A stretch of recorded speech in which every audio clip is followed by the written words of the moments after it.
Lauren Bacall, born Betty Joan Persky in 1924, was an iconic actress of Hollywood's golden age and proudly of Jewish heritage, with Romanian and Polish roots. Raised by a single mother in New York City, Bacall began as a fashion model before making a legendary film debut opposite Humphrey Bogart in To Have and Have Not, 1944. With her smoky voice and sultry presence, she became an instant star, going on to appear in classics like The Big Sleep and Key Largo. Bacall's Jewish identity was significant, though she didn't hide it. It was often downplayed in Hollywood due to the industry's prevailing anti-Semitism. Nevertheless, she remained connected to her roots throughout her life. Her marriage to Bogart, despite his non-Jewish background, was one of the most celebrated in film history. Bacall's career spanned decades, with work on stage and screen, earning her honors like a Tony Award and an honorary Oscar. Beyond her beauty and talent, she was admired for her intelligence, independence, and enduring strength, traits shaped in part by her cultural heritage. Hedy Lamarr, born Hedwig Eva Maria Kiesler in 1914 in Vienna, Austria, was a celebrated actress of Hollywood's golden age and of Jewish heritage. Her father was a Ukrainian Jewish banker, and her mother, a pianist, came from a Jewish family that later converted to Catholicism. Lamarr began acting in Europe, gaining notoriety for her daring performance in the 1933 film Ecstasy. She fled Nazi-occupied Austria in the late 1930s and emigrated to the United States, where she signed with MGM and quickly rose to stardom. Known for her extraordinary beauty and poise, she starred in hit films like Algiers, Ziegfeld Girl, and Samson and Delilah. Beyond acting, Lamarr was an inventor with a brilliant mind.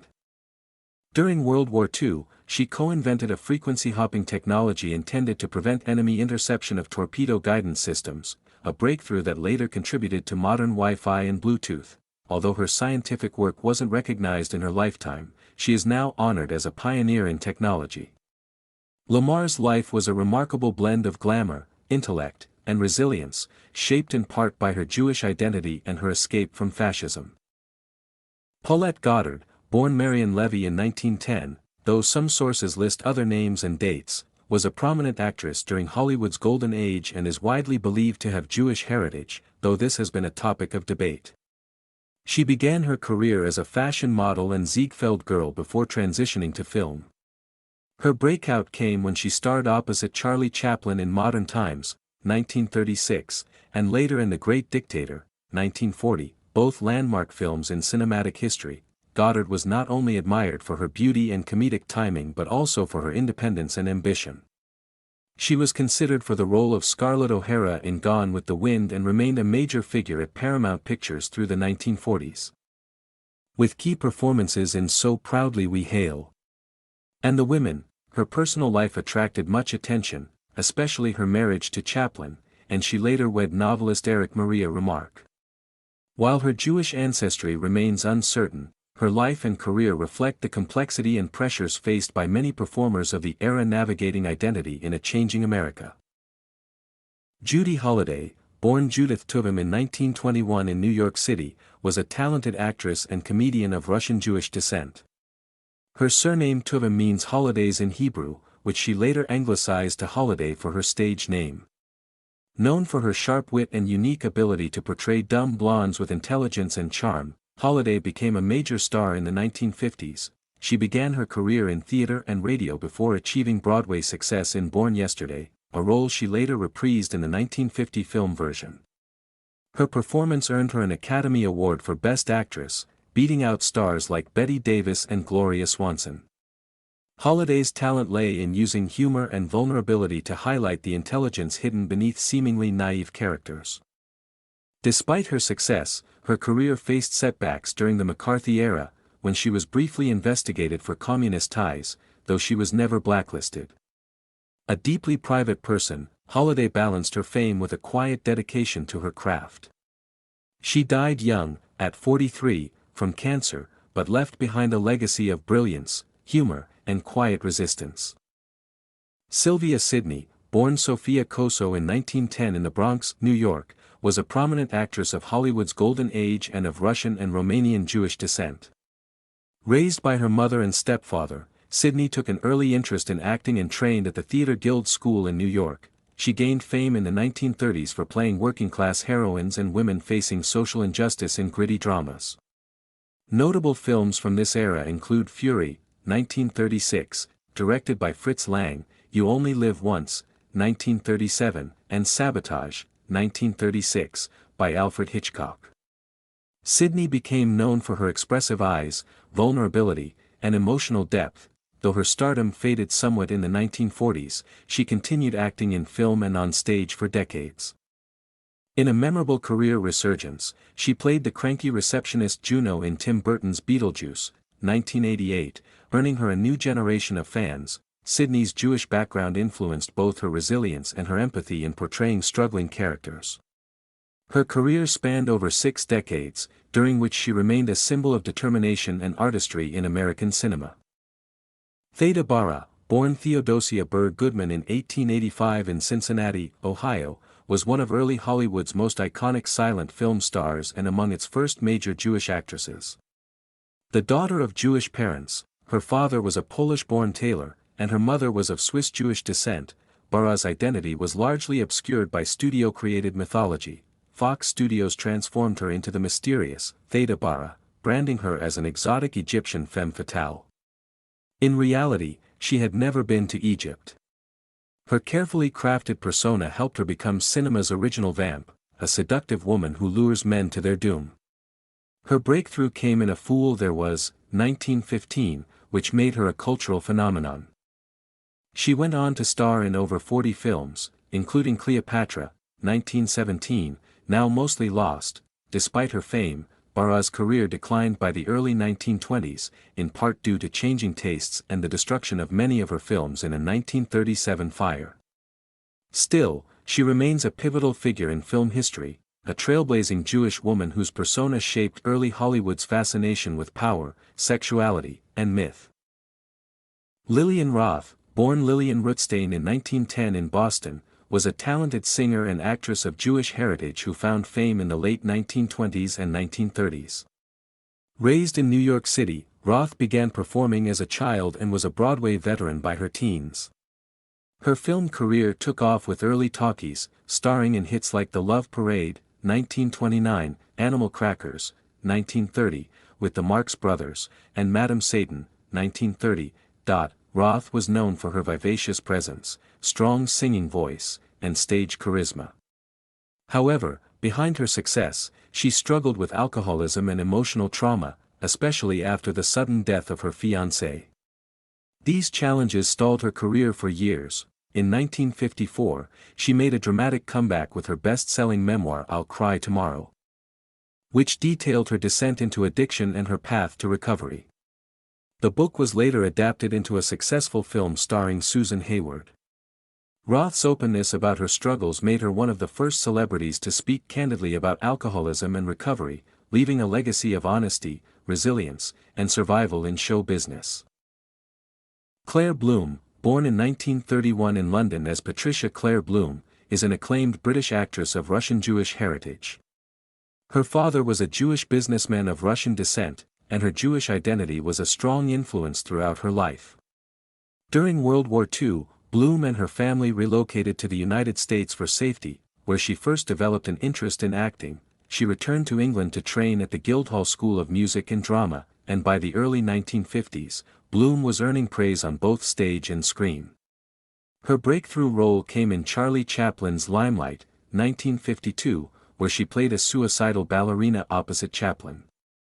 This launched a long and respected film career.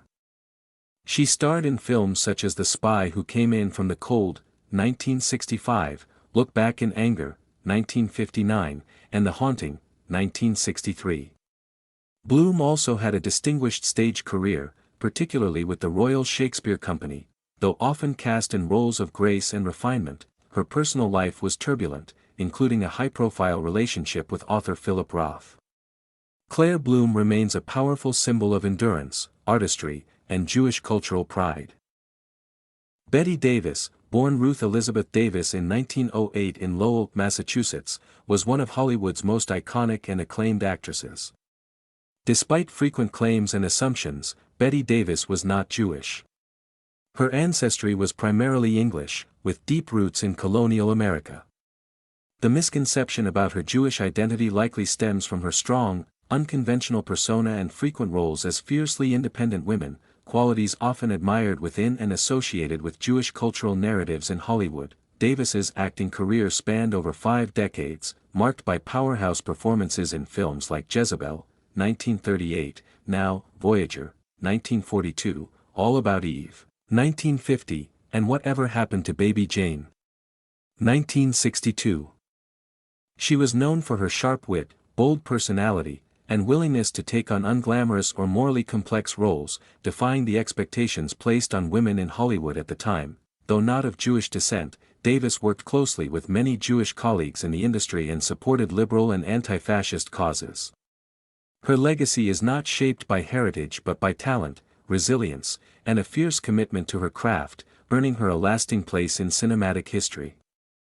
Shelley Winters, born Shirley Scrift in 1920 in St. Louis, Missouri, was a dynamic actress of Jewish heritage, with Austrian and German Jewish roots.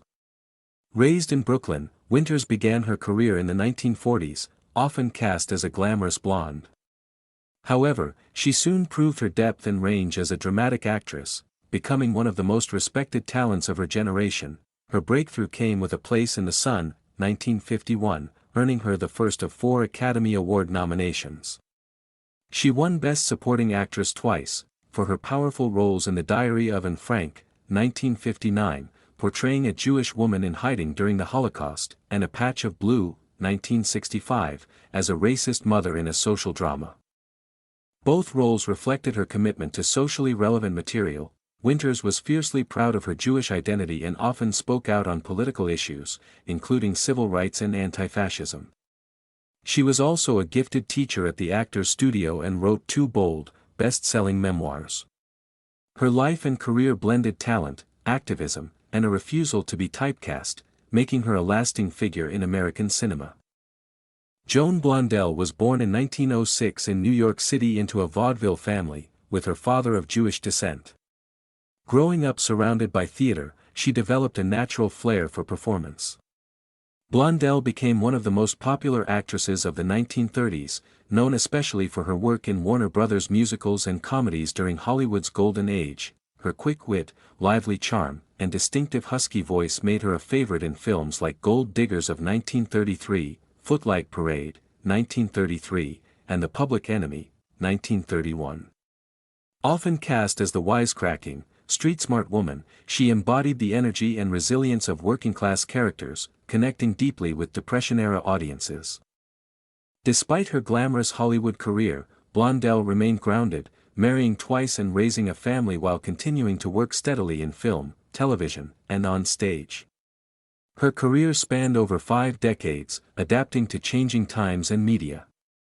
Joan Blondelle's legacy is that of a trailblazing Jewish actress who brought warmth, humor, and toughness to the silver screen, influencing generations of performers who followed. Stella Adler, born in 1901 in New York City, was a pivotal figure in American theater and acting, coming from a prominent Jewish acting family. Her father, Jacob Adler, was a famous Yiddish stage actor, and Stella grew up immersed in theater and Jewish culture. She began acting as a child in Yiddish theater before moving on to Broadway and silent films. Adler's real legacy, however, lies in her groundbreaking approach to acting. She studied with Konstantin Stanislavski in Moscow and brought his ideas to the United States, emphasizing imagination and emotional truth rather than just memory. As a teacher, she profoundly influenced generations of actors, including legends like Marlon Brando, Robert De Niro, and Harvey Keitel. Her dedication to teaching and preserving the craft made her one of the most respected acting coaches of the 20th century. Beyond acting, Stella Adler was a proud Jewish woman who believed deeply in using art to explore human experience and social justice, leaving a lasting mark on American theater and film. Norma Shearer, born in 1902 in Montreal, Canada, was one of Hollywood's biggest stars during the Golden Age but was not Jewish by ancestry. However, she married Irving Thalberg, the legendary Jewish producer often called MGM's boy wonder. Thalberg played a crucial role in shaping the studio system and guiding many of the era's greatest films. Though Shearer herself wasn't Jewish, through her marriage she became closely connected to Hollywood's vibrant Jewish community. She and Thalberg were one of the industry's most glamorous and influential couples. Thalberg's Jewish identity and background influenced the studio's culture, and Shearer embraced the world around her, often attending events within Jewish social and cultural circles. Norma Shearer was known for her versatility, playing strong-willed women as well as sophisticated socialites in films like The Divorcee, 1930, A Free Soul, 1931, and Marie Antoinette, 1938. She won an Academy Award for Best Actress and helped define the image of the modern woman on screen. Her life and career illustrate the close ties between Jewish culture and Hollywood's golden era, even when the stars themselves were not Jewish. Beverly Sills, born Belle Silverman in 1929 in Brooklyn, New York, was a celebrated American soprano and one of the most beloved opera stars of the 20th century. She was born into a Russian Jewish family, and her Jewish upbringing deeply influenced her values and dedication throughout her life. Sills began her performing career very young, appearing as a child actress in radio and film before turning her focus to opera. Her breakthrough came in the 1950s and 60s, when she gained acclaim for her coloratura soprano roles in operas by Donizetti, Bellini, and Mozart. Some of her signature roles included the Queen of the Night in The Magic Flute and Violetta in La Traviata. Known for her warmth, charisma, and technical brilliance, she brought opera to wider audiences, becoming a media favorite and a symbol of American cultural achievement. Beyond performing, Beverly Sills was a passionate advocate for the arts. She served as general manager of the New York City Opera and was active in numerous philanthropic efforts, including supporting children's health and music education. Her Jewish heritage informed her commitment to community and resilience, making her a beloved figure both on and off the stage.